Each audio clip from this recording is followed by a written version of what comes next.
ဆိုင်ဆိုင်ခန့်လိုက်ပန်နီကွန်တို့နဲ့အတူဆွစ်ဇာလန်မှာလည်းပတ်နေတဲ့အမျိုးသမီးဘောလုံးသမားမေထက်လူပရိသတ်များအလုံးမင်္ဂလာပါရှင်ရွှေမန်းလေး channel ကနေပြန်လည်ကြိုဆိုလိုက်ပါတယ်ဆိုင်ဆိုင်ခန့်လိုက်ပန်နီကွန်နဲ့သူ့ရဲ့ချစ်စနီးလင်းမြဖူတို့နဲ့အတူဥရောပခီးစဉ်မှာရှင်တွဲပြီးတော့တွေ့လိုက်ရသူကတော့တခြားသူမဟုတ်ပါဘူးမြန်မာအမျိုးသမီးလက်ရွေးစင်ဘောလုံးအသင်းရဲ့အမာခံတိုက်စစ်မှုလေးမေထက်လူဖြစ်ပါတယ်သူတို့ကလက်ရှိမှာတော့ကမ္ဘာလက်ခီးသွားတွေရဲ့အိမ်မက်ကမ္ဘာပေါ်မှာရှုခင်းအလှဆုံးလို့သတ်မှတ်ထားခံရတဲ့ဆွစ်ဇာလန်လိုနိုင်ငံမျိုးမှာအပန်းဖြေနေရပါအားလုံးသိတဲ့အတိုင်းပဲမြန်မာငွေကြေးအခြေအနေအရဥရောပနိုင်ငံတွေကိုသွားဖို့ဆိုတော့ငွေကြေးအမြောက်အများအကုန်ကြားခံနိုင်ပြီးတော့အလွန်ကုန်မစရိတ်ကြီးမားတဲ့ခရီးစဉ်မျိုးပါဒါပေမဲ့ DVMP အဖွဲ့ကြီးကတော့နှင်းတွေဖုံးလွှမ်းနေတဲ့တောင်တန်းတွေတာယာအေးချမ်းတဲ့ရှုခင်းတွေကြားမှာတကယ့်ကိုစိတ်ကြကြနဲ့အဆင့်တန်းမြင့်မြင့်လဲပတ်နေကြတာကိုမြင်တွေ့ရပါတယ်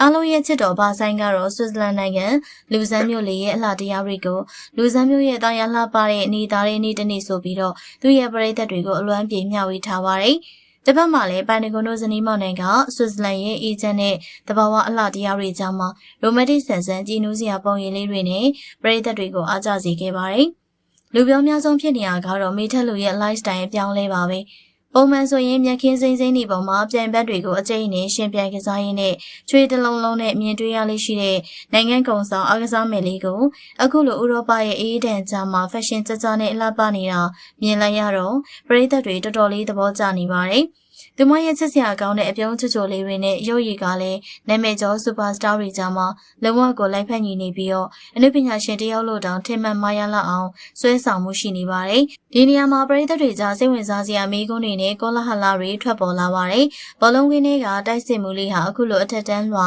အနုပညာရှင်အတိုင်းဝိုင်းနဲ့ရင်းရင်းနှီးနှီးခရီးထွက်လာတာဘာကြောင့်လဲ။နိုင်ငံတာဝန်တွေကိုခြေပုံစွာထမ်းဆောင်ခဲ့ပြီးတော့ပေမန်းလာသမျှကိုဘဝအမောပြေဖို့ကိုစုချတဲ့အနေနဲ့အသီးသန့်အပန်းဖြေခရီးထွက်တာလားဒါမှမဟုတ်အနုပညာဗီဇပါတဲ့သူမအတွက်ဆန်းဆန်းခန့်လိုက်ပိုင်နီကွန်တို့ရဲ့အနုပညာဖန်တီးမှုအသစ်တွေ project အသစ်တွေမှများပါဝင်လာတော့မလားဆိုတာတကယ်ကိုစိတ်ဝင်စားစရာပါတချို့တွေကလည်းမေထက်လူကိုကြော်ညာတွေ music video တွေကနေတဆင့်အနုပညာလောကရဲ့ခြေလမ်းသစ်စတင်တော်မယ်လို့သုံးသပ်နေကြသလိုသူမရဲ့ရုပ်ရည်သွင်းပြင်အရာအနုပညာလမ်းကြောင်းပေါ်ရှောက်လန်းတော်မယ်ဆိုရင်အောင်မြင်နိုင်မယ်လို့ရှုမြင်နေကြပါတယ်ဘယ်လိုပဲဖြစ်ဖြစ်နိုင်ငံကုံဆောင်အကစားသမားတယောက်အနေနဲ့အခုလိုထိပ်တန်းနုပညာရှင်တွေနဲ့အတူရှက်ရှက်ပပပျော်ရွှင်စရာဥရောပခီးစဉ်တစ်ခုကိုပိုင်ဆိုင်ခွင့်ရတာကတကယ်ကိုဝမ်းသာစရာပါ